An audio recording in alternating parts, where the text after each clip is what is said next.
I'm Joe Horrocks, and I'm the chair of the Friends of Happy Valley, so I'm talking a little bit about the history of Happy Valley. Happy Valley is quite a unique part of Orkney. It was originally planted by Edwin Harrold, who lived in Bankburn, the cottage just over the burn here, and he started planting trees and shrubs from 1948 onwards. He also started building various dams in the burn. I believe he dynamited various pools out and built some beautiful waterfalls and dams, and he used the water from the dams to run a water wheel that he used to charge batteries that he used in his house because he didn't have any power in the house.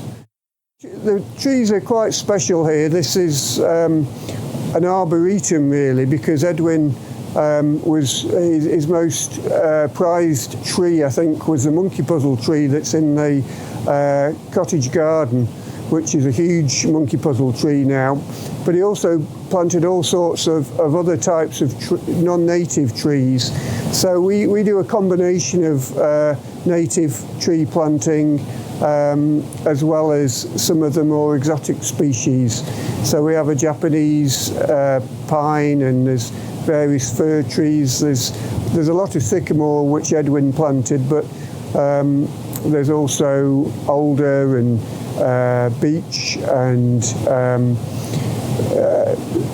quite a huge variety of other trees. We've also planted a little monkey puzzle tree so that when the one that Edwin planted expires, there'll still be a monkey puzzle tree in Happy Valley.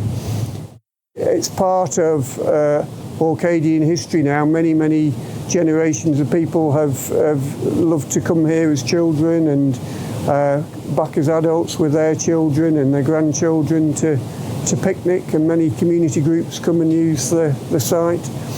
And it's now looked after by Orkney Islands Council, who bought the site for £1 from Professor Ibester, who owned the site, and now officially it's a local nature reserve.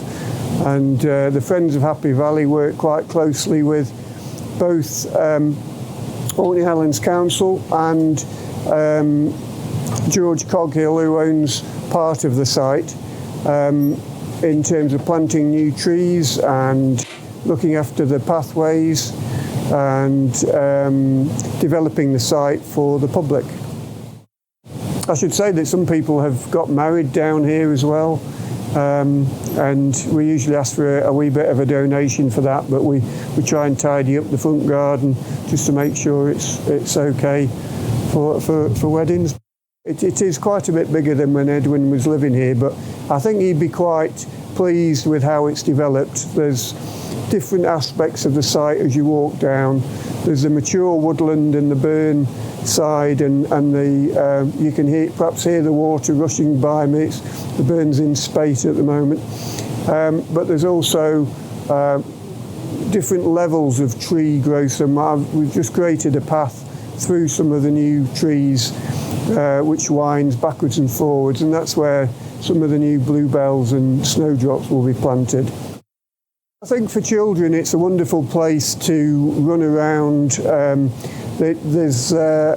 enjoy watching the burn being dammed by some of the fallen branches, and then go down and undam it and leave the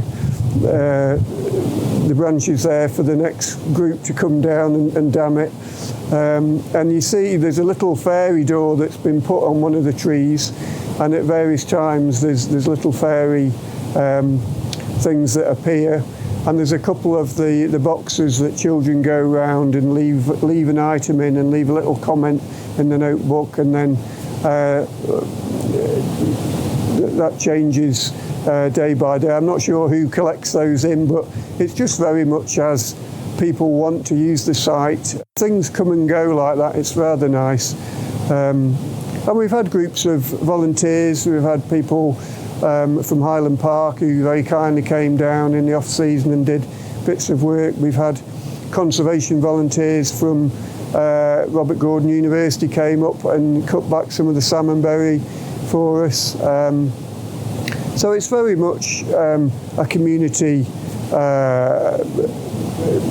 project really, and I think people really feel ownership of it, and that magical quality where not everybody knows where Happy Valley is.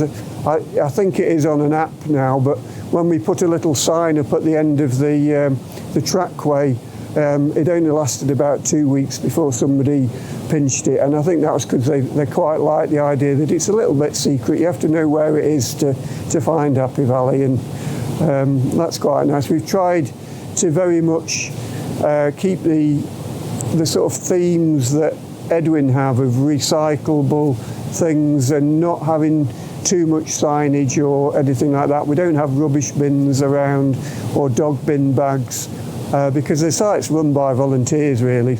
I didn't personally know Edwin. I never met him, but some of the stories that I came across with Nadia when she was doing a Faraday project were really interesting, and I get the impression that he was he had a very dry sense of humour. One of the stories that I read up about was somebody was very pleased that Edwin had given them a little tray of seedlings for their garden, and they took them away and duly planted them in the garden, and then realised that he'd given them a dandelion and a range of other weeds that they were planting out in their garden, which is a bit of a slow burner, that one. It was, but it's also interesting hearing some of the tales you sometimes come across a visitor, or we get written to by people who used to come down and play music with Edwin and have sessions in the house. And occasionally, I must admit, when we're digging around the site, we've come across various empty bottles and things like that. So I think he enjoyed himself when he was entertaining people, and people really have very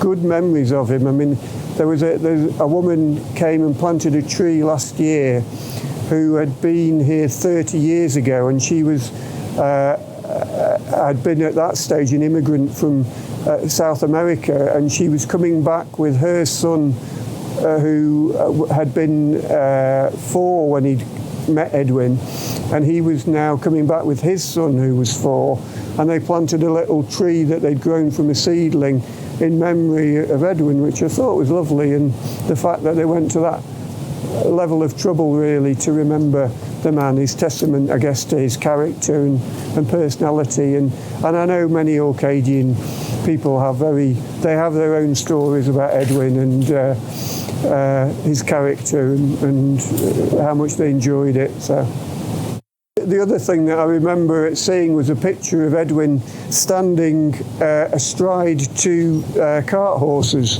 when he was a young man, and that's quite a spectacular picture. And I believe there was a hooded crow that he had as a pet, that when he used to cycle down to catch the bus at the end of the road, used to fly along by the side of him in the field.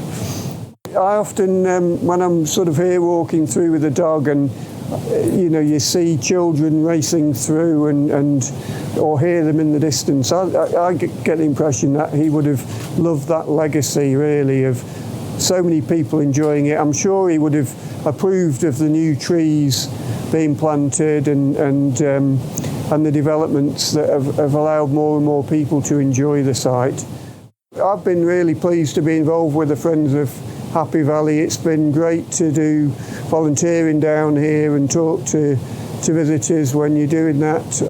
If anybody is interested in being involved with the Friends of Happy Valley, we are on the Orkney Communities website.